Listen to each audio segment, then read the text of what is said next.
Look, I'm not that much smarter than these guys. 05, I was locking in because I was trying to understand what was actually going on. So, because Get Rich took off so fast. Yeah. So I was in the hotels. I'm on the phone with the lawyer. I'm saying, so what does this mean? Because the terms in the actual contracts are written within legal terms that I don't understand everything that's there. And I went through everything until I can know enough to use my gut instincts on how I want to do the deal. Meanwhile, everybody else is at the party. There's this nonstop party that's going on that they missed all of the information and stuff like that. So when it came time for them to secure keeping things going, they didn't do the same thing I did. My first album concept was Power of a Dollar. And then I went to Get Rich or Die Trying. The stakes just got higher.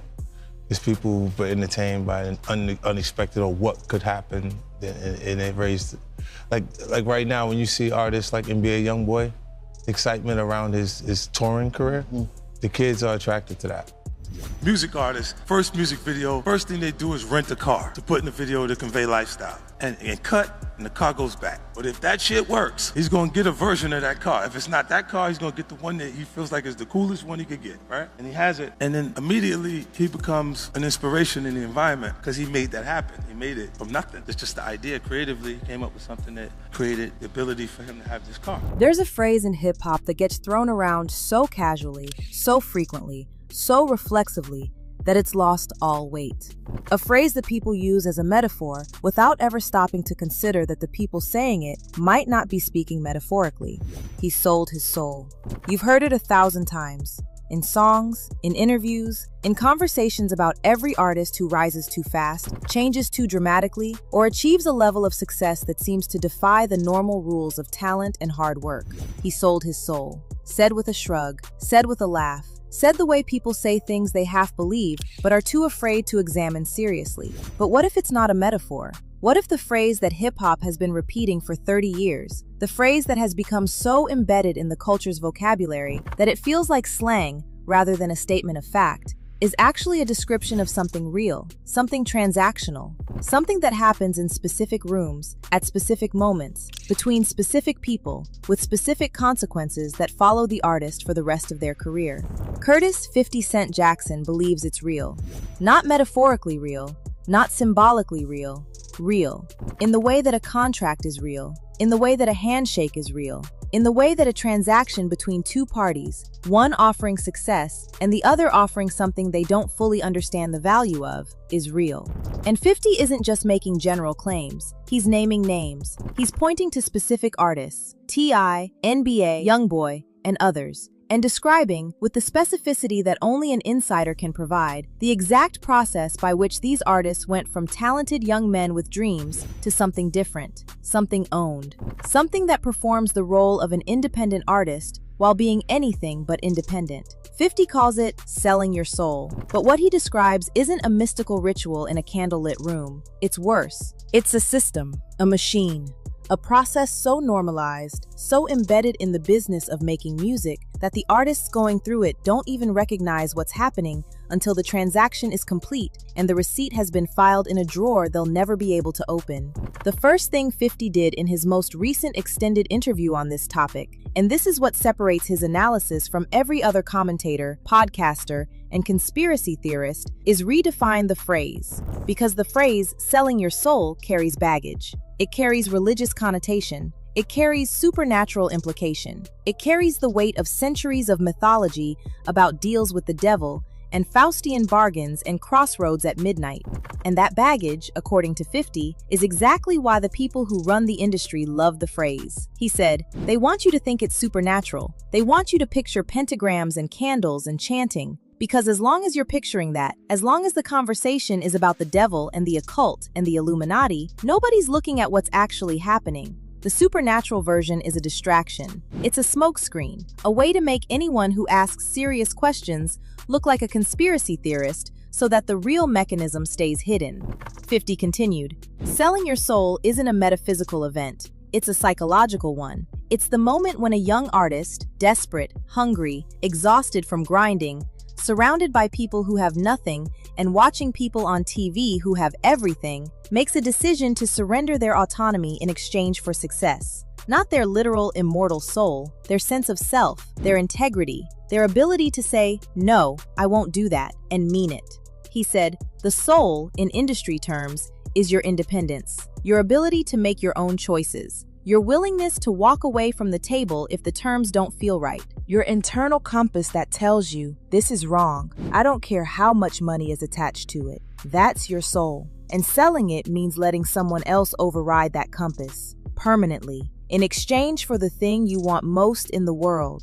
50 paused. And the people who buy souls aren't wearing red capes and carrying pitchforks. They're wearing Gucci suits and carrying contracts. They sit in corner offices on the top floors of buildings in Manhattan and Los Angeles and Atlanta. They have assistants and expense accounts and corporate titles. They look like businessmen because they are businessmen, and the business they're in is the business of purchasing human autonomy at the lowest possible price. 50 described the moment of sale, the specific point in an artist's journey when the transaction occurs. And according to him, it's not a single dramatic event, it's a process. A gradual erosion that happens so slowly, the artist doesn't recognize it until it's over. He said, "The sale doesn't happen when you sign the contract. The contract is just the paperwork. The sale happens before that. In the weeks and months leading up to the deal, when the label is courting you, when they're flying you out, putting you in nice hotels, introducing you to famous people, showing you the life, giving you a taste of what's possible. That taste is the beginning of the sale, because once you've tasted it, once you've sat in the back of the SUV, once you've walked into the VIP section and had people recognize you, once you've held a check with more zeros than you've ever seen, going back to nothing feels impossible. The taste creates a dependency, and dependency is the precondition for the sale." 50 described the process in stages. Stage 1 is the courtship.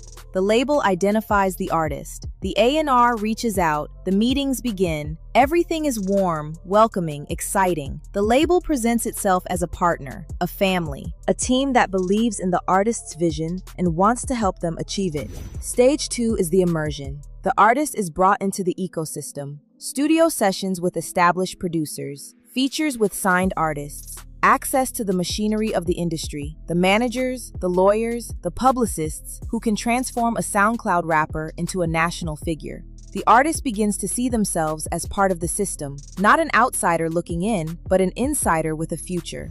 Stage 3 is the dependency.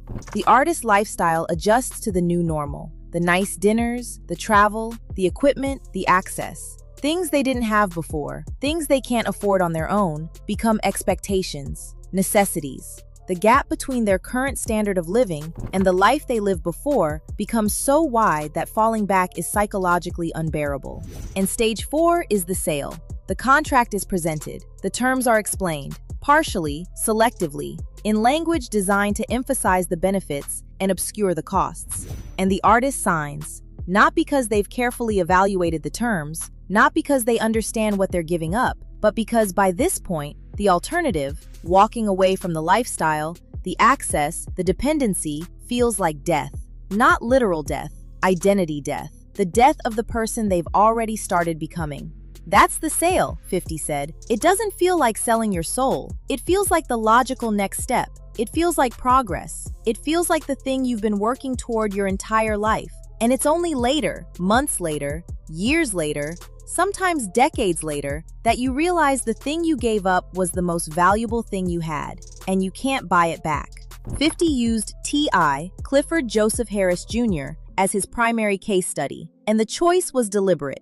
Because T.I.'s career arc, according to 50, illustrates every stage of the soul sale with a clarity that makes the theory almost impossible to dismiss. He said, "Tip is one of the most talented human beings I've ever encountered in this industry. Bar for bar, business mind, charisma, intelligence. The man had everything, everything.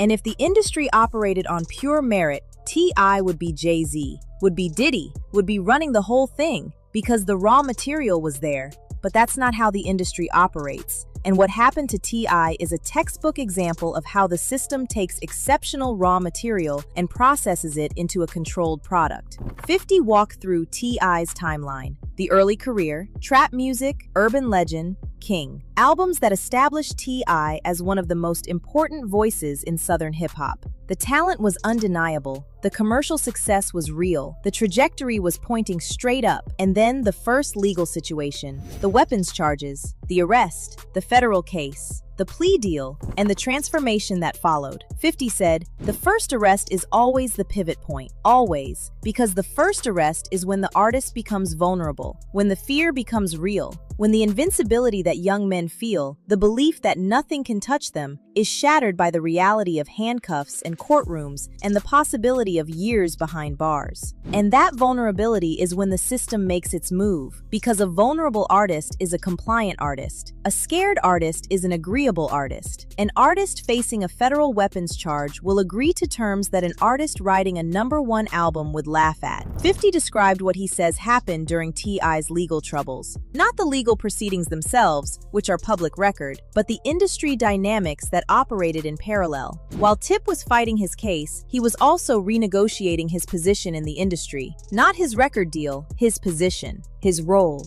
the terms of his participation in the system, and the terms that were offered to him during his most vulnerable moment were different from the terms he would have been offered at the peak of his power.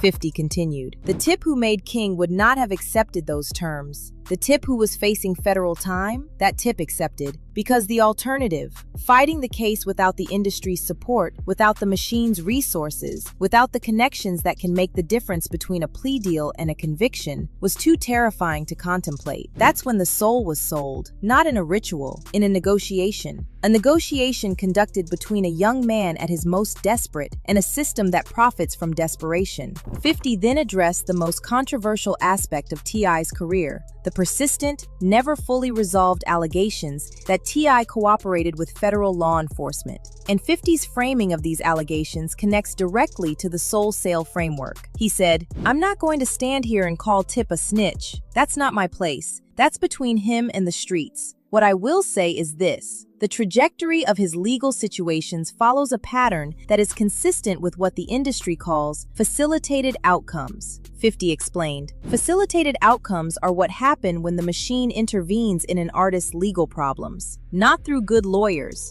although good lawyers are part of it, through relationships, connections between the industry's power structure and the legal system's power structure. Connections that can influence, not determine, influence how a case is handled, what charges are pursued, what plea deals are offered, what sentences are recommended. When an artist has sold their soul, when they've accepted the terms and become a controlled asset of the system protects its investment, not out of kindness, out of self-interest. A signed artist in prison isn't generating revenue, isn't touring, isn't making content, isn't serving the machine's purposes. So the machine has a financial incentive to keep its assets out of prison. And the mechanisms for doing that, the relationships, the influence, the connections that span the gap between entertainment and law enforcement are real. 50 said, "Now, the price of that protection is total, complete, absolute compliance, not just with the label's business interests, with whatever the system asks, including things that a man from the streets would never voluntarily do, including cooperation with the same law enforcement agencies that the artist's music rails against." He paused. "That's the cruelest part of the soul sale. The system takes a man who was raised on the code, no snitching, no cooperating, death before dishonor, and puts him in a position where the only way to preserve his freedom is to violate the code. And once the code is violated, once the cooperation happens, once the information is shared, once the line is crossed, the system owns you completely. Because now they don't just have your contract, they have your secret, and the secret is the ultimate leash. You can buy out of a record deal, you can litigate your way out of a contract, but you can never buy back a secret that the system holds over you. That secret is the soul, and once they have it, it's theirs forever." 50 then turned to NBA YoungBoy, and his analysis of YoungBoy's situation is different from his analysis of T.I.'s, not in kind, but in speed. Because according to 50, what happened to T.I. over the course of a decade happened to YoungBoy in a matter of years. He said, "YoungBoy is the accelerated model. The system learned from the older generation. They learned that the long courtship, years of development, years of immersion, years of gradually building dependency was inefficient. Too slow, too many variables. too much risk that the artist would develop independence before the sale could be completed. So they accelerated the process. With YoungBoy, the courtship was compressed. The immersion was instantaneous. The dependency was created not over years but over months. And the sale, the moment when the young man's autonomy was exchanged for the industry's resources, happened when he was barely out of his teenage years. 50 described what he sees as the key difference between the older generation's experience and YoungBoy's. They had time. He had years of independence before the system got to him.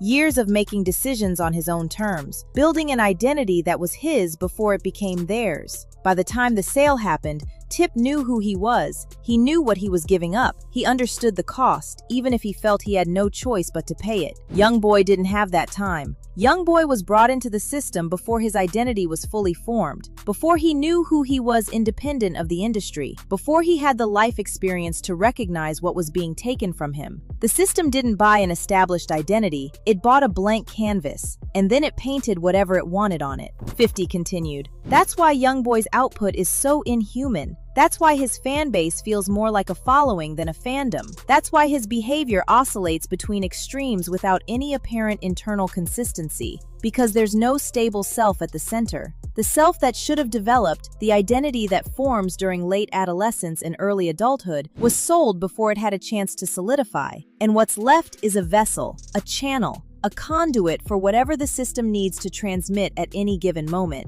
He said, with T.I, you can see the seam. You can see where the real tip ends and the system's tip begins. There's a before and an after. With YoungBoy, there's no seam, because there was never a before. The system got him so early that the distinction between who he is and who they made him is invisible, maybe non-existent. 50 paused.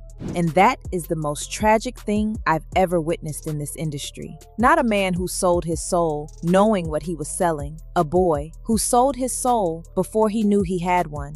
50 then outlined what he calls the markers, the observable signs that an artist has completed the soul sale. And he presented them not as supernatural indicators, but as behavioral and career patterns that recur across artists and across decades with a consistency that suggests a systematic cause rather than a coincidental one. Marker 1. The legal pattern. Artists who have sold their soul experience legal troubles that follow a specific cycle: arrest, intense media coverage, apparent severity, and then an outcome that is disproportionately lenient given the charges. Reduced sentences, drop charges, plea deals that don't match the original indictment. The legal system treats them with a leniency that is not available to people who don't have the machine's protection.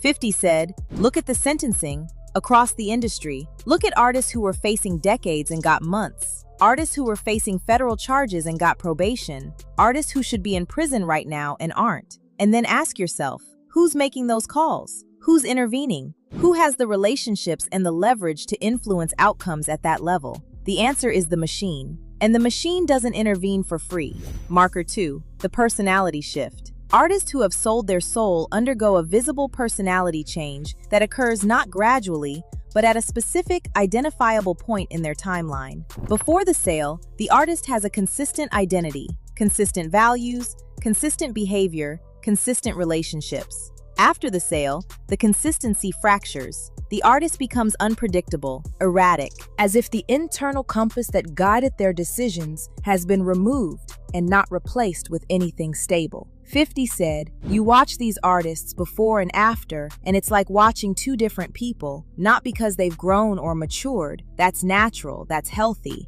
Because something fundamental has shifted. The coherence is gone. The thing that made them who they were, the organizing principle of their personality, has been surrendered. And what's left is a person who doesn't know who they are anymore, who performs different versions of themselves depending on the context, who seems lost in their own life.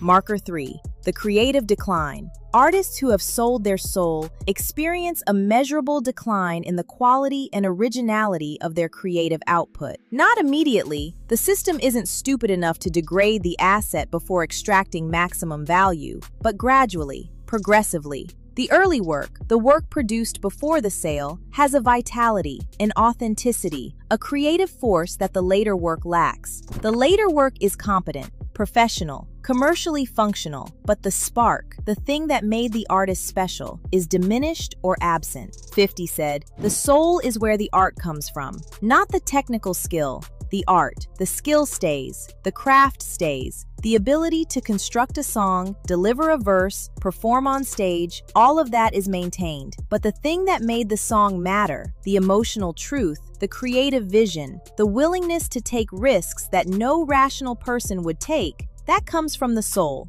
And when the soul is sold, the art suffers. Not because the artist is less skilled, because the artist is less whole."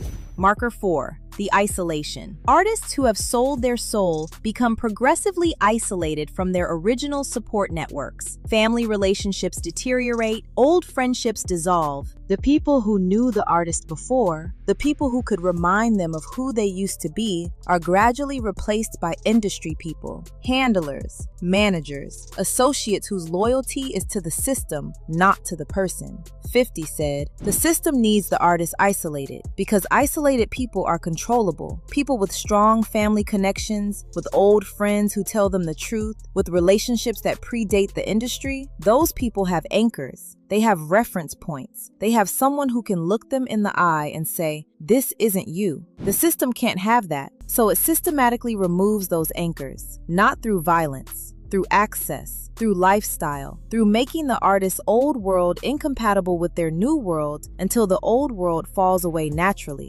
50 addressed a question that the audience was clearly thinking. Can you undo the sale? Can you get your soul back? His answer was complicated. He said, "Some artists have tried, and the attempts follow a recognizable pattern. There's a moment of clarity, usually triggered by a crisis, a loss, a health scare, something that strips away the noise and forces the artist to confront what they've become. In that moment, the artist tries to reclaim their autonomy, to reconnect with who they were before, to break the terms of the sale," he described. Without naming specific artists, several attempts he's witnessed. One artist tried to buy his masters back as a way of reclaiming ownership, not just of the music, but symbolically, of himself.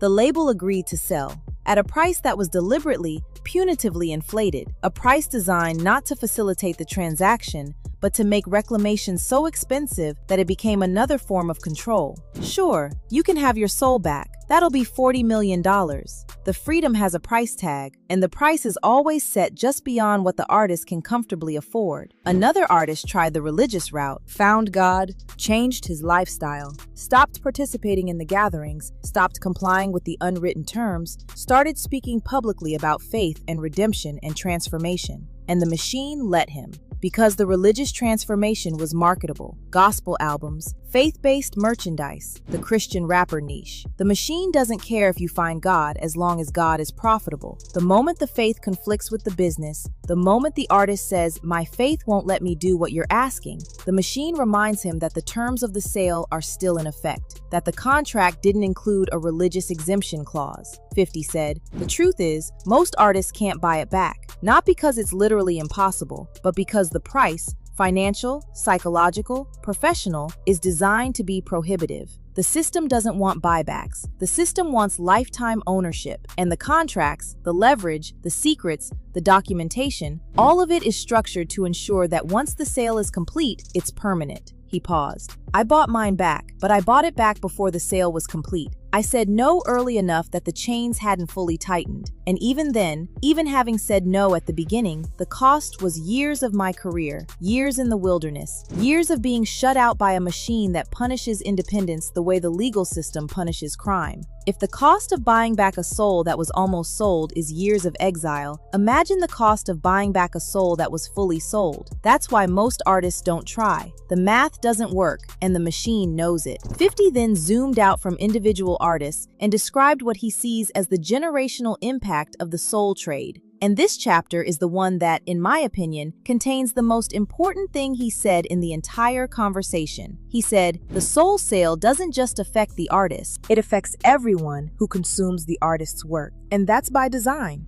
because the purpose of the sale isn't just to control one person. It's to control the influence that person has over millions of other people. He explained, when a young man from the project sells his soul to the industry gains control of his output, his music, his image, his message. And that output goes directly into the ears and eyes and minds of millions of young people who look up to him, who model their behavior after him, who internalize his values as their own. Now think about what happens when the values being transmitted are not the artist's genuine values. Because the artist's genuine self has been surrendered, but the values that the system wants transmitted, the consumerism, the nihilism, the glorification of violence without consequence, the normalization of exploitation, the message that money and status are the only things that matter and that any price is worth paying to obtain them. 50 said, that's the generational impact. Not one artist losing their soul, an entire generation absorbing values that were selected, curated, and distributed by a system whose interests are not aligned with the well-being of the community consuming the content. He continued, hip-hop started as a voice for the voiceless,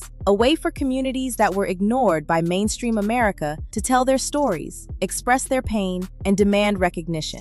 That was the original purpose. That was what the art form was created to do. The soul trade inverted that purpose. Instead of being a voice for the community, hip-hop became a pipeline from the industry to the community, a delivery system for messages that serve the industry's interests, not the community's interests. And the artists, the young men and women who were supposed to be the voice, became the delivery mechanism, not speakers. Speakers have agency, megaphones, tools that amplify whatever is fed into them by whoever holds the handle. 50 said, that's what selling your soul really means. Not losing yourself, losing your community's voice. Being transformed from a person who speaks for the people into a tool that speaks to the people on behalf of the system. And the people, the fans, the young people, the community, don't know the difference because the tool looks like one of them, sounds like one of them, came from the same streets they came from. So they trust the tool the way they would trust a genuine voice. And the messages the tool delivers are absorbed without the critical evaluation that would be applied to a message from an obvious outsider.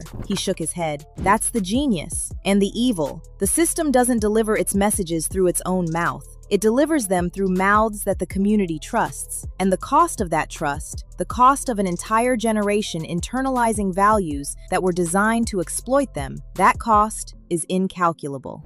50 directed his final remarks not to the artists who have already been through the system, but to the ones who haven't yet, the next generation, the teenagers with talent and dreams and phones full of unreleased music who are, right now, tonight, one DM away from the beginning of the courtship. He said, I know you think it won't happen to you. I know you think you're different, smarter, more aware, more prepared. I know you think that because you've watched videos like this one, because you've heard artists talk about the traps, because you've seen the cautionary tales play out in public. I know you think that awareness is protection. It's not. Awareness without infrastructure is just anxiety. Knowing the trap exists doesn't keep you out of it if you don't have an alternative. And the reason the soul trade persists, the reason artists keep selling generation after generation, despite all the warnings and all the cautionary tales and all the videos like this one, is because the alternative is nothing, and nothing is harder to live with than a bad deal.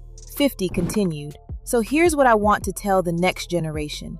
Don't just be aware, be prepared. Build your infrastructure before you need the industry's infrastructure. Get a lawyer before the label offers you a deal. Get an accountant before the first check arrives. Build a team of people whose loyalty is to you, not to the system. Create revenue streams that don't depend on a label's decision to support you.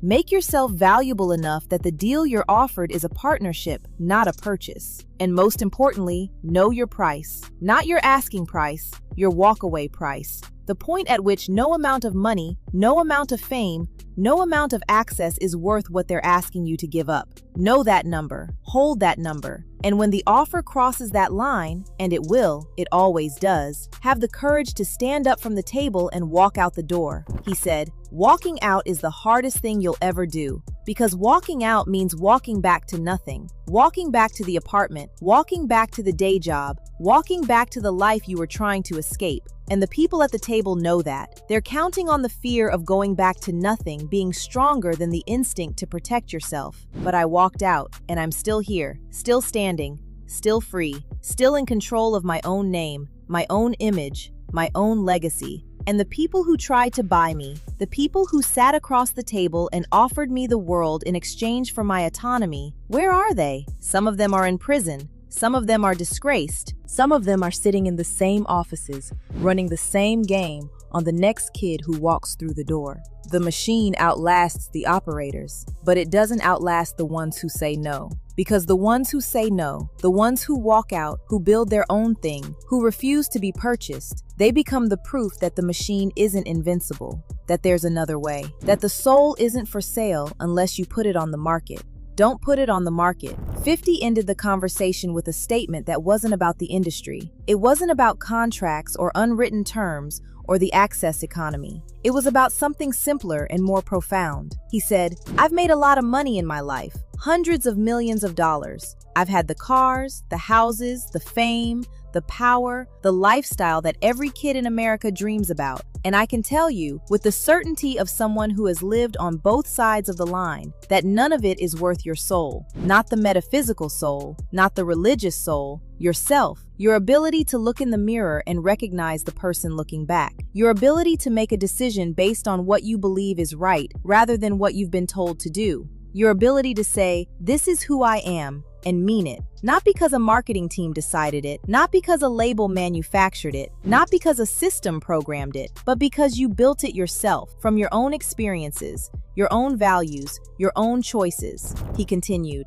"I lost that. YoungBoy never had the chance to build it, and countless other artists across this industry, artists whose names you know, artists whose music you love, artists whose faces are on your phone screen right now, they gave it away. Not because they were weak, because they were human. Because the system is designed to exploit human vulnerability with a precision that borders on scientific. But knowing the system is the first step to beating it, and beating it doesn't require supernatural strength. It doesn't require refusing every opportunity. It doesn't require living in poverty to preserve your purity. It requires one thing." He looked at the camera. "Knowing what you won't do, not what you will do. Everybody knows what they'll do for success. The question that defines you is what you won't do. Where is the line? Where is the boundary that no amount of money can move? Where is the part of yourself that is not for sale? Find that line. Draw it, defend it, and no matter what the industry offers you, no matter how big the check, how bright the lights, how loud the applause, don't cross it. Because everything on the other side of that line belongs to them. And once you cross it, getting back is the hardest journey you'll ever make, if you make it at all." He stood up. "Keep your soul. It's the only thing you have that they can't replace." And he walked off camera.